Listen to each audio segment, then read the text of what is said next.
Hey, salut mes amis, aujourd'hui on se retrouve pour une nouvelle vidéo et aujourd'hui nous allons parler de Otaku Otaku, tome 1 et 2. Les deux sont disponibles en librairie, donc n'hésitez pas à aller les prendre si vous voulez les lire. Et moi donc je vais essayer de vous donner un petit peu mon avis là-dessus, étant donné que ce n'est pas du tout le style de manga que je lis habituellement. C'est vrai que ça sort du shonen, du seinen et tout ça, et là c'est plutôt un josei. Josei c'est un peu l'équivalent du seinen mais pour les femmes.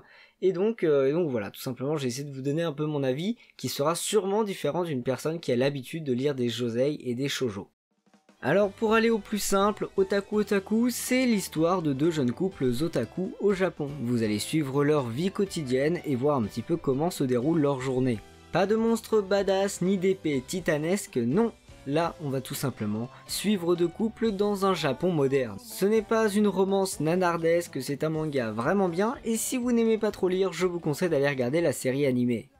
Donc maintenant que vous savez un petit peu de quoi parle ce manga, quel est mon avis dessus? Eh bien écoutez, moi j'ai vraiment bien aimé ce manga. Il est cool, il est intéressant, et ce que j'ai surtout apprécié, c'est que ce n'est pas une romance en mode nanardesque, en mode je me fais chier, parce que c'est vrai, on va pas se le cacher, moi les yaoi, les yuri, les shoujo, tout ça, ça me débecte un petit peu, étant donné que c'est un petit peu souvent des romances qui sont un petit peu nanardes, qui sont un petit peu en mode oui, j'ai trop envie qu'il m'aime, j'ai trop envie machin, et ça me saoule, moi j'ai besoin d'action, j'ai besoin de trucs un peu plus concrets, et je trouve que Otaku Otaku c'est un bon manga dans le sens où en fait il n'y a pas cette romance un petit peu enfantine, il n'y a pas ça, là c'est vraiment deux couples d'otaku qui tout simplement vivent leur vie au Japon.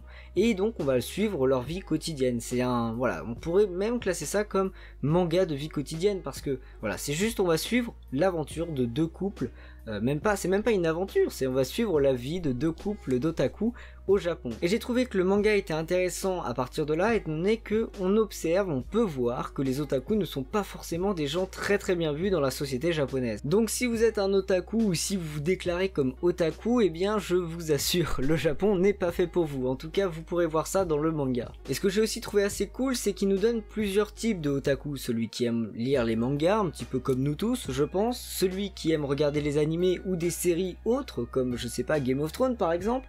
Celui qui aime bien jouer aux jeux vidéo, enfin bref, il y a plein de otaku différents, et ça nous montre un petit peu tout le panel de ce qu'on pourrait appeler un otaku, et je trouve ça aussi très intéressant. Donc je pense vraiment que ce manga il est très bien pour commencer tous les josei, shoujo, etc. parce que voilà, on n'a pas un truc trop nanardesque, on a un truc un petit peu différent du lot, on a un truc qui finalement se rapproche un petit peu du genre du shonen, même s'il y a moins d'epicness, moins d'aventure, moins de trucs, mais c'est vrai que ça peut se rapprocher sur certains points des mangas, on va dire plus masculin, même si en vrai, bon, peu importe les genres, hein, tout le monde peut lire ce qu'il a envie, mais voilà, c'est vrai que c'est pas non plus un truc qui fait hyper féminin non plus.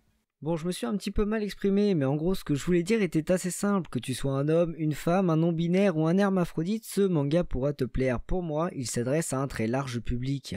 Donc en vérité, tu n'as pas vraiment de raison de ne pas aimer ce manga, sauf si bien sûr, ce n'est pas du tout ton style, mais je pense que ça pourrait quand même te plaire.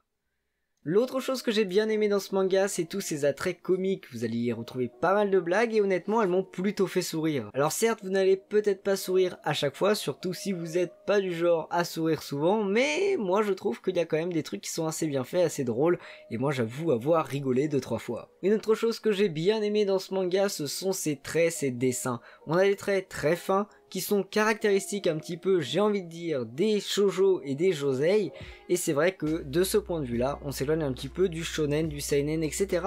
Mais honnêtement, ils sont pas non plus trop poussés, on n'a pas un truc hyper féminisé, on a vraiment un truc qui, on peut dire, est un petit peu entre les deux. Donc voilà, les dessins m'ont vraiment plu de ce point de vue là, c'est-à-dire que ça s'éloignait pas trop du shonen sans non plus y ressembler vraiment. Alors c'est sûr que si vous êtes des grands fans de shoujo et de josei, vous allez sûrement aimer ce manga qui, on va pas se le cacher, se rapproche un petit peu des caractéristiques des shoujo et des josei. Et enfin, dernière chose qui m'a vraiment plu dans ce manga, et là on s'éloigne un petit peu du manga en lui-même, mais plutôt dans la façon dont il a été édité, donc là, je parle surtout de Kana. Ce que j'ai bien aimé, c'est que là les mangas sont assez grands, bon ils sont assez fins mais ils sont grands. Par exemple, je vais vous prendre un autre tome de Chronos Ruler, et bien vous pouvez voir que c'est un petit peu plus grand, donc ça fait un petit peu plus de lecture, c'est cool. Et ce que j'ai bien aimé aussi, c'est qu'on a quelques pages en couleur, voilà, les 5 premières pages sont en couleur, vous pouvez voir, je vais essayer de vous montrer, voilà.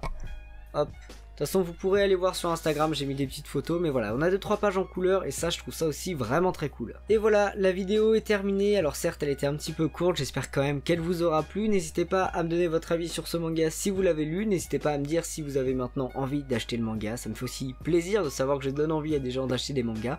Et sur ce, moi je vous dis à la prochaine pour une nouvelle vidéo. Tchuss!